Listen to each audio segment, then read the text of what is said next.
British actress Emily Blunt made a big first impression in America when she starred with Meryl Streep and Anne Hathaway in the 2006 blockbuster hit The Devil Wears Prada. That movie put Blunt on the Hollywood map, leading to starring roles in films like Salmon Fishing in the Yemen, Into the Woods, Sicario, and The Girl on the Train. Now, Emily stars in a haunting thriller called A Quiet Place. Her co-star is real-life husband John Krasinski.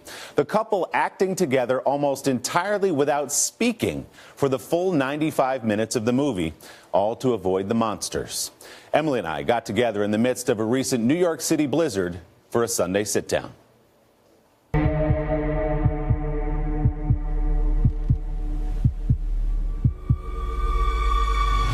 A Quiet Place is not a silent film, but its actors hardly say a word. Just got finished watching the movie. Yes. I'm still shaking a bit. Do you need a drink? I do need a drink. It is a relentless movie in the best way, in that from the opening scene till the end, it just grabs hold of you and doesn't let go. I think that was John's intention, evil as that probably is, to rattle people's nerves in the way that this film does. For the first time in their careers, Blunt stars with her husband, John Krasinski, who also directs the movie. So what kind of director is he? He's so energetic and he has so much tenacity about this world that he wants to create. And he's got a really strong opinion on things, but not immovable, you know. And that was what was cool, was that we collaborated so well together, because it's a bit of a gamble, like, if you're going to work well together, being a married couple, and everyone was like, you're going to be divorced by the end, you know, and actually, we weren't. We were closer. Emily met John, who rose to fame playing Jim on The Office a decade ago. They were introduced by friends at a Los Angeles restaurant. We both met at a time where neither of us were wanting to meet anybody particularly, and so that's usually when it happens, I think. And then he came over and was so funny and sweet, and that was it. So it was right away? It was, yeah. It was pretty immediate, yeah. The couple married in 2010 and share 2 daughters. Emily Blunt was born and raised in London, one of 4 children. Her father a lawyer, her mother an actress and teacher. Emily was in a high school play when an agent discovered her.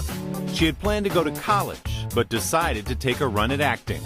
Her first professional performance was in The Royal Family, sharing the stage with an icon, Dame Judi Dench.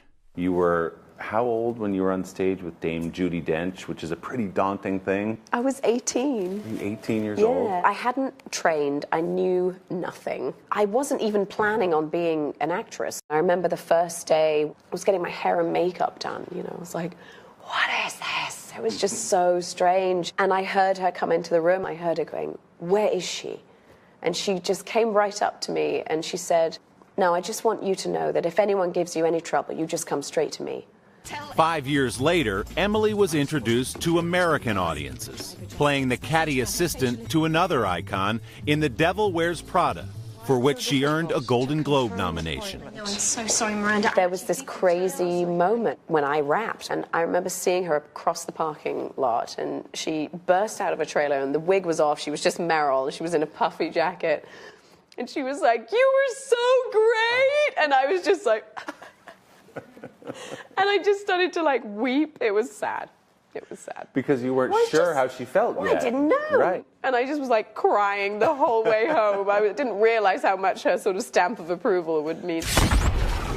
In 2014, Blunt had a big budget breakthrough starring with Tom Cruise in the sci-fi action thriller The Edge of Tomorrow. Was that me? Was that him? Did a prince really kiss me? That same year, she reunited with Meryl Streep and surprised audiences, including her husband, with her musical performance in Into the Woods.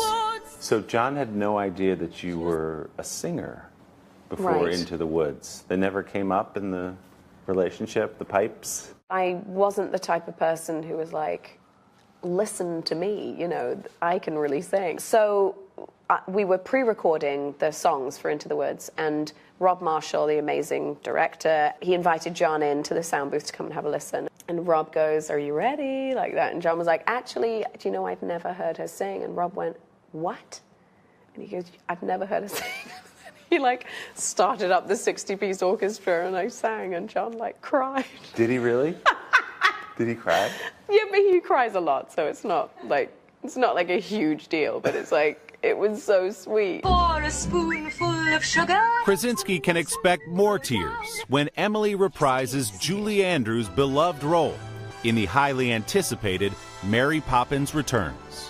What kind of an honor was it to play that part inherited from Julie Andrews 54 years ago? It's such an honor. She's so iconic, and the character is so iconic. I was daunted to sort of take it on, but I just needed to do sort of my interpretation of her. All new songs, thank God, because I don't sing like Julie Andrews.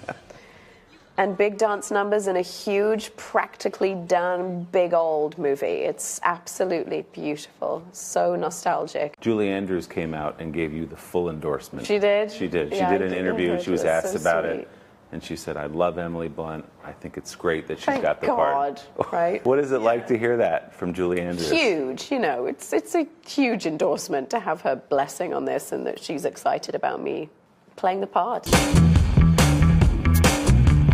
Okay, well, that brings me to something I think. Oh, God. And this is from an undisclosed source who I spoke to. I'm a reporter. I talk to sources. Sure. This person asked that you refer to him exclusively as El Director, the man in charge. It's disgusting. Never. This source wants me to ask you, have you ever considered going to rehab for your Shark Tank addiction? Every time another shark drops out, Kevin, let me I help you can't here. help. I'm out. It's a problem. I mean, I know it's a problem. Has anyone ever made Shark Tank into a birthday cake for you? See, this is not even a question from him. This is him just seeking a compliment. It was a great cake. Were you a cello prodigy as a child? Why would you say prodigy? It's not true. I played the cello, I think, pretty well, not very well. Maybe that's your second act. That's the second act. Tell us. People would be into that, too. Well, I would like that. I mean, then I don't have to work as much. She gave it all up for the cello. She gave it all up for the cello. What a story. All right, so I texted John Krasinski on my way over to interview Emily, trying to get a little insider information, and he fired back quickly with a flurry of personal questions for his wife, not all of which made it onto TV. A Quiet Place is in theaters now, and it really is as good as people are saying it is. And by the way, Mary Poppins Returns comes out at Christmas time. To hear how Emily had to politely move aside another actress for the starring role in A Quiet Place, a friend of hers, check out our web extras at today.com/Sunday.